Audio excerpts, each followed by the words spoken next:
Our fourth video will discuss typical reasons for CPS involvement and how to support families when these difficulties arise. Although education is of very high value for many Afghan families, we know that many of the referrals that come into CPS are related to school attendance or lack of parent knowledge related to communication with schools. So we decided to start the conversation here. For these folks that came from the rural areas, most of them don't have access to education. That's the biggest thing. And if they do, it's for the privileged few that have access to that. So for them, the idea of going to school is like, okay, if it's there, we'll go. If it's not, we're not going to go. It's not that big of a deal. So just the idea of having to go to school as a mandatory thing until the age of 15 is a new thing for them. A lot of times they just want to keep their kid at home on Friday because it's Jama'ah, it's day of prayer. We're just going to go to the mosque together. Why go to school? So just the idea that they have to go to school is new to them. But even with that, the cultural adjustment of, the schools being integrated when, boys and girls sitting next to each other is difficult for a lot of them. The parents are very wary of that. Like, why is there a boy sitting next to my daughter? Why is he talking to my daughter? There's been issues with a lot of the kids where, the brothers have gone angry because they saw some boy talking to their sister, So there's definitely a lot of adjustments. We have to talk to them. You have to, teach them the differences that are cultural, also the differences in laws as well. What can you do, can't you do? Because you're gonna get in trouble if you do certain things in this country. There's a lot of cultural adjustments, but like I said, some of these folks in the rural areas will need more of that. Folks that came from more urban setting will need a little bit less of that. The cultural things that we learn as social workers play a huge role in this, right? We have to use our soft skills. And why is this referral coming in the first place? Like, that should always be the first thing we're asking ourselves. And so to elaborate off of that one point of, do they understand that this child needs to come to school every single day, that truancy could potentially be an issue that they face? Why are they facing that issue? Is it transportation? What are the barriers, right? The things that we identify, how do we plan around those things? And just going down our checklist of, we have to meet with them, we have to build rapport, we have to figure these barriers out, we have to figure out a plan of how to work on them.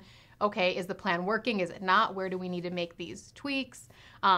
When will we achieve success with this, or how can we achieve a reasonable amount of success with this? And then what can they take away from that, right? How are we going to leave them in a better position than they were when they first started talking to us about this referral in the first place? They have no idea what a referral is. They just know somebody's knocking on their door and they're probably like, well, you're probably here to help me. Arash also discussed how cultural norms related to privacy and sharing space can further complicate interactions with CPS. For example, I visited a family this morning that they have 13 people in the family, including the parents, and pretty much everybody is under 18 in that family. There's only two kids they have that are over 18, and they're just 18 and 20, so they're not that much older. Keep in mind, for Afghans to share space as a collective, as a community, is very normal. So you will see multiple people sleeping in one room. Even if there might be space in a different room, they still like being together. They enjoy each other's company. The idea of privacy, individualism is a very Western concept that they don't understand yet. So for instance, I actually know this other family that, I think they have about 7 or 8 people in their home. They have an extra room that's empty because they'd rather sleep together in one room than be separated from each other. So it's very common for Afghans to share space, share a room, because they prefer being together versus being separated. The idea of privacy is not something that they fully understand. It's not in the culture. So you'll see a lot of large families. Also, you'll see a lot of them in small spaces because they can't afford, multiple rooms, a large house. People are after the country. They don't speak the language. They have, minimum wage paying jobs. There's usually 1 or 2 people max working in their homes, so they can't afford big size homes at this point in time anyway.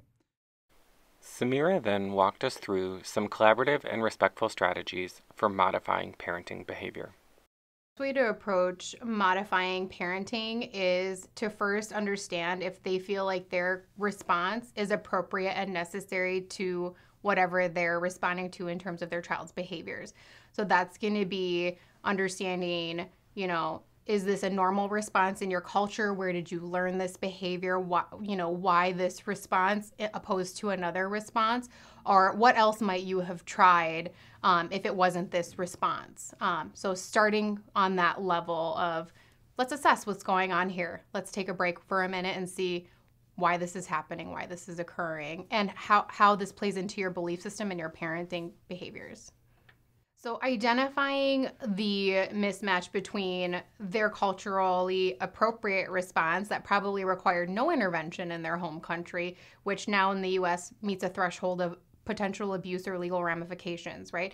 It's talking about the impact to the child, why that would be considered abuse in the US, the understanding that we have as professionals on how that's going to pose long-term issues for that child, the trauma that it could cause, the behaviors, the repercussions of that type of behavior. And this is a big educational opportunity for the parent to really understand that, this behavior or this response, while it might feel culturally appropriate, is not rooted in what we know is best for children and what is safest for children.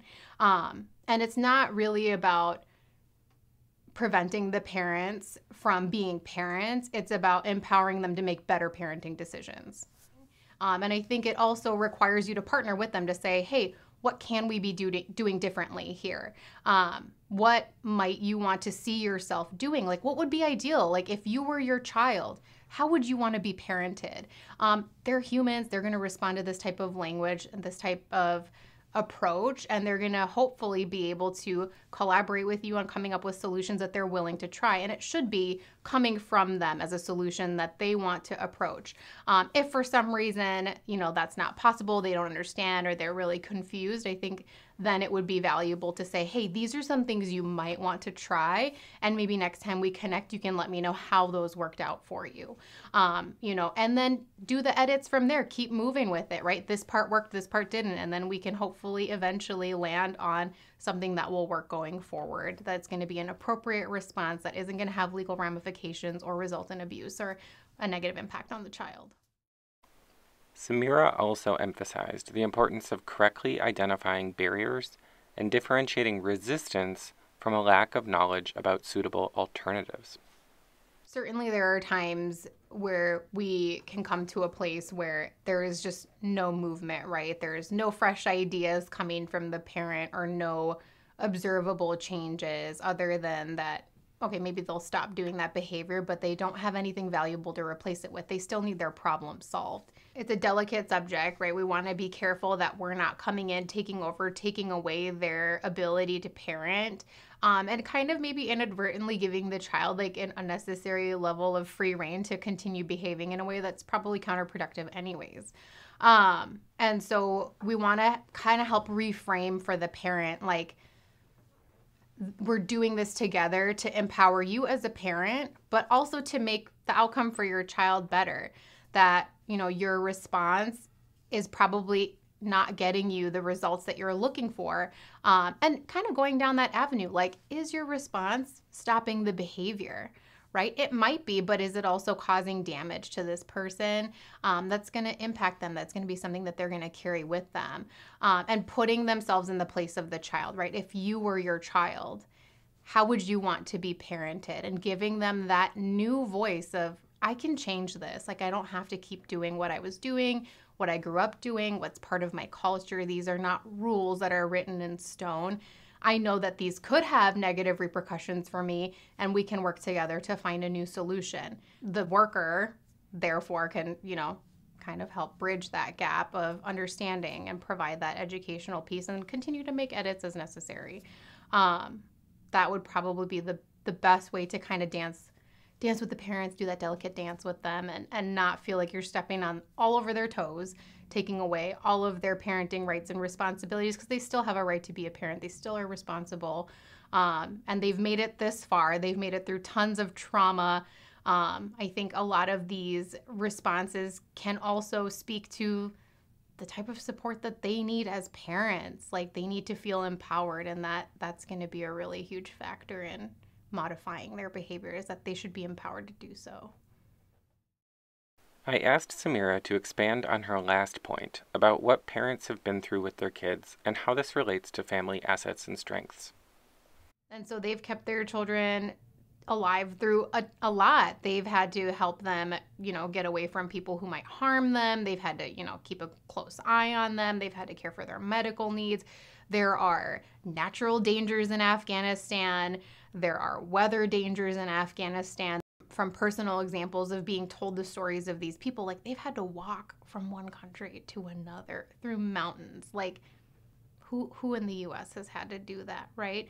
That is the ultimate survival action that you could possibly do, is to take, your survival that seriously. And so when you're here and everything seemingly is safe, but your actions and behaviors become problems, you might not see that because you just can't believe you survived all of that. You're not surviving those things anymore, and where you will have trauma and you will have grief, right?